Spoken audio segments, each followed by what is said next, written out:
Welcome to another personal pondering in the Psalms. And let me just take the opportunity again to remind you that these are not meant to be detailed expositions or studies of the Psalm. They are brief reflections trying to draw out for you the main themes of the Psalm, some of the main highlights, and the structure to enable you to personally reflect on them yourself in your own time.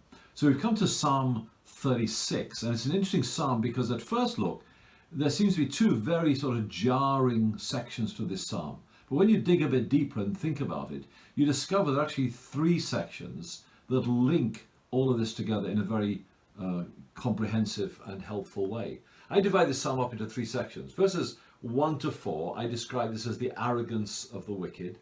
5 to 9, the attributes of the Lord. And 10 to 12, the appeal of the saints. And there's a natural flow and progression as we go through this psalm. So in the first four verses, the arrogance of the wicked, two things are highlighted, I think, above all here. First of all, the fearlessness of the wicked. They live without any fear of God. They have no sense of accountability to God. And so they live as atheists, practical atheists at the very least. God doesn't come into their thinking. They do what they like and they're their own, they set their own standards and values. So they're fearless, but they're also foolish. So the psalmist says, they have ceased to act wisely and to do good. So claiming to be wise, they become fools, as Paul would say in Romans. So they're fearless and they're foolish. That's the arrogance of the wicked. Then we have a wonderful section in the middle of the attributes of the Lord. And the psalmist gives us four different attributes of God, and then four benefits and blessings that brings to the saints. Let me just point them to you. We haven't got time to look at them in any detail. He speaks three times in this psalm about the steadfast love of the Lord, the loving kindness, the chesed, the covenant love of God towards his people. He speaks about the faithfulness of God in verse 5, your faithfulness to the clouds. In other words, it's limitless, it's boundless. You can never escape the faithfulness of God. He speaks about the righteousness of God. God is upright and true and holy in everything he does, and he's reliable and enduring. And then fourthly, he speaks about the justice of God. This isn't speaking so much about judgment, though that is obviously involved. It's speaking about God's justice in dealing with men and women on an everyday basis. So shall not the judge of all the earth do right? God always acts according to his holy justice. And then he speaks about the blessings that come to those who fear God because of these are his attributes. He says they are those who take refuge in verse 7. The children of mankind take refuge in the shadow of your wings. There's an image we've seen several times in the Psalms already.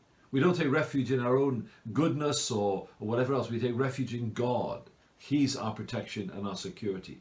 We feast on the abundance of your house. A wonderful picture there of endless delights. And it's in the present tense. It's not what we have when we get to glory, though that will be beyond imagination. But here and now we enjoy the endless delights and blessings of God. And then we have, the next section is, you give them drink from the river of your delights. It's an interesting word, that delights is actually the plural of the word Eden. So as if we go back to the beginning, before everything went wrong, and we enjoy all the goodness of God. So we take refuge in God, we feast on his endless delights, and with him is the fountain of life, and in your light do we see light. So there's life and light that come to us from God. Life is not just existence. In him was life, says John about the Lord Jesus Christ. And when we come to know God through Jesus Christ, we discover what abundant life really is. The wicked are just existing. The saints are living. And we have light. And the idea of light here is the fullness of salvation. Jesus says, I am the light of the world. So four attributes of God resulting in four blessings for God's people. So you have the arrogance of the wicked, you have the attributes of God, and then you have the appeal of the saints. These last three verses are so important. As David contrasts the life of the godly with the life of the wicked, basically he says to God, don't let me become like them.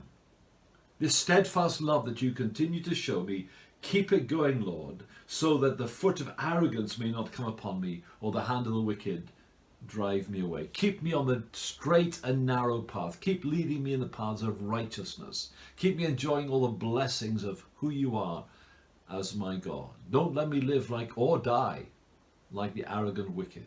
Let me live in the righteousness and the obedience and the enjoyment of God.